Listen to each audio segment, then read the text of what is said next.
الحمدللہ رب العالمین والصلاة والسلام علی افضل الانبیاء و سید المرسلین خاتم النبیین مولانا ابی القاسم محمد وعلی آلہ الطیبین الطاہرین المعصومین لا سیما بقیت اللہ فی الارضین ولعنت اللہ علی اعدائهم وغاصبین حقوقهم من یومنا ھذا الی قیام یوم الدین. اما بعد، ناظرین کرام، سلام علیکم ورحمۃ اللہ وبرکاتہ. امید کرتے ہیں آپ تمام حضرات بخیر و عافیت اور سلامتی کے ساتھ زندگی گزار رہے ہوں گے. آپ حضرات کے سامنے آج، چونکہ آپ حضرات مستحضر ہیں کہ آج کی تاریخ منسوب ہے اس مقدسہ مطہرہ بی بی سے جو حضرت ام البنین کے نام سے مشہور ہیں اور جو مادر عباس علیہ السلام ہیں. چونکہ یہ ایسی بی بی ہیں جو عظیم مرتبت اور اعلیٰ مقام ہونے کے باوجود بھی آپ کا تذکرہ بہت کم ہمارے درمیان کیا جاتا ہے. ہم چاہتے ہیں کہ بی بی کے بھی تذکروں کو مجمع میں اور دنیا کے سامنے رکھا جائے، اس لیے چاہتے ہیں کہ آپ کی مناسبت سے آپ کا ایک مختصر تعارف آپ کے سامنے کرایا جائے. جناب ام البنین علیہ التحیۃ والسلام کا اصل نام فاطمہ تھا اور آپ جناب حزام بن خالد کی دختر نیک اختر تھی. آپ کی ولادت آپ قبیلہ کلاب سے تعلق رکھتی تھی، اس لیے آپ کو فاطمہ کلابیہ کہا جاتا تھا. آپ کی تاریخ ولادت کے بارے میں اختلاف ہے، لیکن علماء متقدمین آپ کی تاریخ وفات پر کہتے ہیں کہ آپ کی تاریخ وفات کربلا کے 3 سال بعد، یعنی 13 جمادی الثانی 64 ہجری کو آپ اس دنیا سے رخصت ہوئی.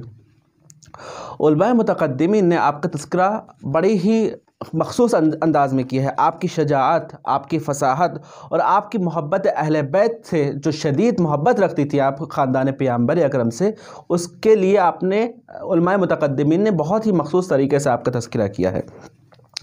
مثلا شہید ثانی ارشاد فرماتے ہیں کہ ام البنین خاندان پیغمبر سے اتنی شدت سے محبت کرتی تھیں کہ خود کو آپ نے خاندان اہل بیت کے لیے وقف کر دیا تھا.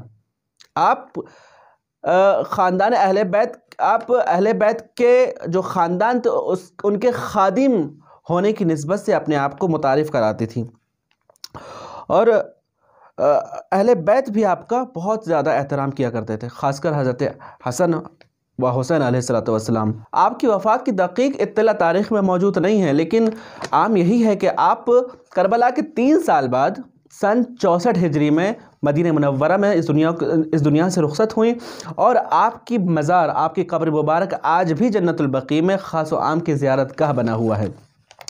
آپ کا ازدواج حضرت مولا علی کے ساتھ، حضرت زہرا سلام اللہ علیہا کی شہادت کے بعد حضرت امیر المومنین علی ابن ابی طالب علیہ السلام نے جناب عقیل جو آپ کے بڑے بھائی تھے اور آپ نسب شناس بھی تھے، نسب کو جانتے تھے، نسل شناس تھے، آپ نے جناب عقیل سے جا کے مشورہ کیا.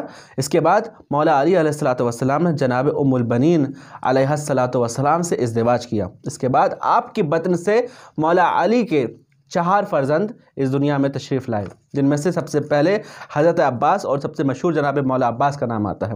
اس کے بعد 3 جناب عباس، جناب جعفر، جناب عبداللہ اور جناب عثمان. یہ 4 فرزند جناب ام البنین کے فرزند کے نام سے مشہور ہیں. آپ حضرت زہرا کا اتنا زیادہ احترام کرتی تھیں کہ آپ نے مخصوص کر دیا تھا اپنے آپ کو خادمین حسنین علیہ السلام سے. ایک مرتبہ واقعہ ملتا ہے کہ ایک مرتبہ جناب امیر المومنین علیہ السلام نے جناب ام البنین کو اکثر فاطمہ کے نام سے پکارا کرتے تھے، فاطمہ کے نام سے بلایا کرتے تھے. ایک مرتبہ جناب ام البنین علیہ السلام نے مولا علی سے یہ درخواست کی، یا مولا، یا امیر المومنین، میری ایک درخواست ہے. کہا کہ کیا درخواست ہے؟ آپ نے فرمایا کہ آپ مجھے فاطمہ کے نام سے نہ بلایا کریں. مولا علی علیہ السلام نے فرمایا کیوں؟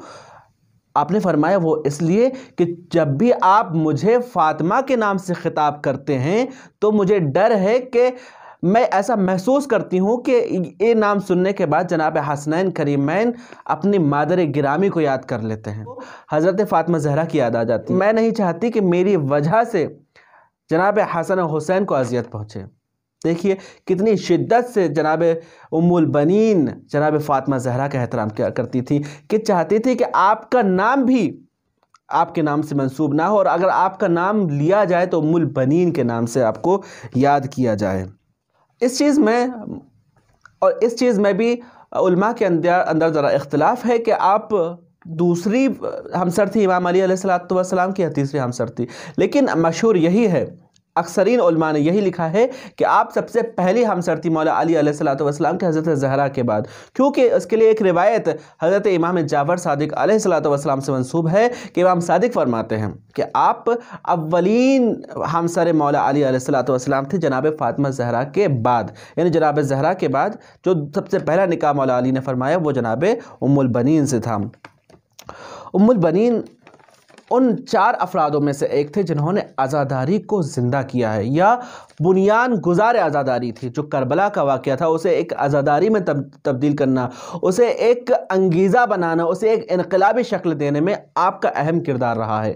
وہ 4 افراد کون ہیں؟ وہ 4 افراد جنہوں نے احیاء گر اور بنیان گزار واقع کربلا ہیں، عزاداری کربلا ہیں، وہ ہیں جناب زینب سلام اللہ علیہ، جناب امام سجاد علیہ السلام، اور جناب ام سلمہ سلام اللہ علیہ، اور آخری جو ان میں بنیان گزار کربلا ہے ان کا نام ہے جناب ام البنین حضرت مادر عباس۔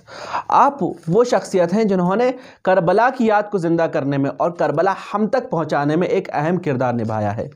اگرچہ آپ واقع کربلا میں موجود نہیں تھیں، لیکن اس کے بعد جب یہ اسیران کربلا کا قافلہ مدینے میں تشریف لاتا ہے تو آپ سب سے پہلے سوال کرتی ہے میرا حسین کہاں ہے؟ میرا حسین کہاں ہے؟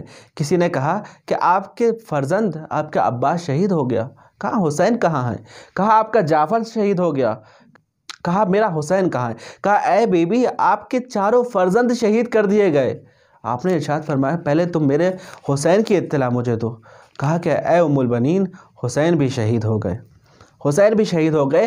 تاریخ میں آپ کا جملہ آج بھی ثبت ہے، جناب ام البنین نے ارشاد فرمایا اے کاش میرے 4 فرزند اور ہر وہ چیز جو اس دنیا میں موجود ہے فدا ہو جاتی امام حسین علیہ السلام پر، لیکن اے کاش میرا حسین زندہ رہتا، اے کاش میرا حسین زندہ رہتا اور دنیا کی ساری چیزیں آپ پر فدا ہو جاتی۔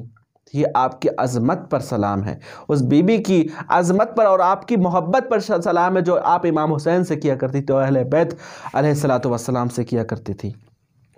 آپ نے واقع کربلا کے بعد آپ کا یہ معمول ہو گیا تھا کہ آپ روز اپنے گھر سے تشریف لاتی تھی اور جنت البقیع میں اپنے بیٹوں کی قبروں کو بنایا کرتی تھی اور قبروں کے نشان پر گریا کرتی تھی، ایسا گریا کرتی تھی کہ اہل مدینہ جمع ہو جاتے تھے وہاں پر، اور جمع ہو جانے کے بعد آپ کے ساتھ کربلا کے شہیدوں کے اوپر گریا کرتے تھے۔ یہ بنیان گزاری ہے، یہ اولین اور پہلی عزاداری ہے جو اہل بیت علیہ السلام اور کربلا کے شہیدوں کے اوپر گریا کیا گیا، عزاداری برپا کی گئی۔ اتنا گریا کرتے تھے کہ آپ ایک مرتبہ معمول کے طور پر قبرستان جنت البقیع میں گریا فرما رہی تھی کہ تمام اہل مدینے وہاں پر جمع ہو گئے۔ اتنے میں مروان بن حکم جو ایک قاتلین شہدائے کربلا میں سے ایک قاتل تھا، وہ مدینہ آپ جنت البقیع کے سامنے سے گزر رہا تھا۔ اس نے دیکھا کہ کیا وجہ ہے، قریب گیا تو پتہ چلا کہ شہدائے کربلا کا غم منایا جا رہا ہے۔ اتنا دیکھنے کے بعد اس کی نظر جناب ام البنین پر پڑی کہ آپ اتنے ترسناک کی کے ساتھ گریا فرما رہی تھی کہ خود مروان کا ہوش غائب ہو جاتا ہے اور وہ بھی جناب ام البنین کے غم میں شریک ہو جاتا ہے، اور اس نے بھی گریا کرنا شروع کر دیا تھا۔ آپ کا گریا کا اثر یہ ہوا کہ دشمن بھی آپ کے حزن میں گریا کرنا شروع کر دیتا ہے۔ یہ آپ کی عظمت ہے کہ جنہوں نے اہل بیت کے غم میں خود دشمن کو رلایا ہے۔ لیکن جناب مقام معظم رہبری حضرت امام خامنہئی ارشاد فرماتے ہیں کہ جناب ام البنین نے احیاء کربلا کو زندہ کرنے میں بہت عظیم کردار نبھایا ہے۔ وہ کس طرح سے؟ مقام معظم رہبری فرماتے ہیں کہ کربلا کے بعد جناب ام البنین نے مدینہ کو کربلا میں تبدیل کر دیا تھا۔ وہ کس طریقے سے؟ فرماتے ہیں کہ کہاں مدینہ اور کہاں کربلا۔ آپ اگرچہ کربلا میں تشریف نہیں تھی، لیکن آپ نے جنت البقیع کو قبرستان اور کربلا میں تبدیل کر دیا تھا کہ آپ نے جنت البقیع میں چند قبریں بنائی تھیں، منسوب کی تھیں ان شہداء سے، اور ان قبروں کے پاس جا کر شہدائے کربلا کے اوپر گریہ کرنا شروع کیا۔ آپ کا یہ گریہ کرنا معمول بن گیا، جو آج تک شہدائے کربلا کے اوپر گریہ کیا جا رہا ہے اور آپ کی یاد منائی جا رہی۔ آپ جب تک زندہ رہی، آپ کے آخری عمر تک آپ نے شہدائے کربلا کے اوپر آنسو بہایا ہے، عزاداری کی ہے۔ یہ وہ عزاداری ہے جو نسل در نسل ہم تک پہنچی ہے۔ ہم مرحوم نے منت ہے اس بی بی کے جو مولا عباس کی مادر گرامی ہے۔ آپ کا مقام اور مرتبہ یہ ہے کہ جناب آیت اللہ شہرودی، محمود شہرودی، جو ایک مرجع تقلید شیعوں کے مرجع تقلید میں سے ایک گزرے ہیں، آپ فرماتے ہیں کہ جناب ام البنین کا مرتبہ اور مقام کیا ہے۔ آپ فرماتے ہیں، آیت اللہ شہرودی فرماتے ہیں کہ جب میرے اوپر کچھ مشکلات، کوئی بھی مشکلات آ پڑتی تھی تو میں توسل کرتا تھا حضرت مادر عباس ام البنین علیہ السلام سے، اور میں 100 مرتبہ صلوات پڑھتا تھا اور آپ کو ہدیہ کرتا تھا کہ میری اس مشکل کو برطرف فرمائے۔ میں جیسے ہی 100 مرتبہ صلوات پڑھ کر آپ کو ہدیہ کرتا تھا، آپ کی روح کو ارسال فرماتا تھا، فوراً میری جتنی بھی مشکلات تھی تمام حل ہو جاتی تھی، تمام پریشانیاں ختم ہو جاتی تھی جناب ام البنین کے صدقے میں۔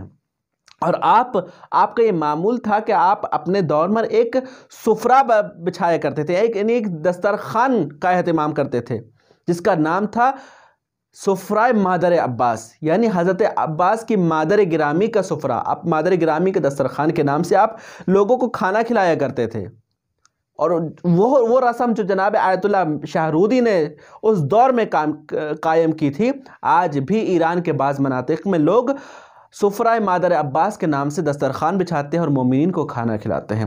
یہ مقام اور مرتبہ ہے جناب مادر عباس کا۔ ہمیں خداوند عالم سے دعا ہے، پروردگار عالم ہمیں بھی اس مقدسہ و مطہرہ بی بی کی معرفت عطا فرما۔ خدایا ان کے صدقے میں، اس معصوم بی بی کے صدقے میں، اس مطہرہ بی بی کے صدقے میں ہماری جتنے بھی حاجات ہیں ان کو قبول فرما، اور ہماری مشکلات اور پریشانیوں کو دور فرما، اور ہمیں اس بی بی کے فرزند اور اس بی بی کی معرفت عطا فرما۔ والسلام علیکم ورحمۃ اللہ۔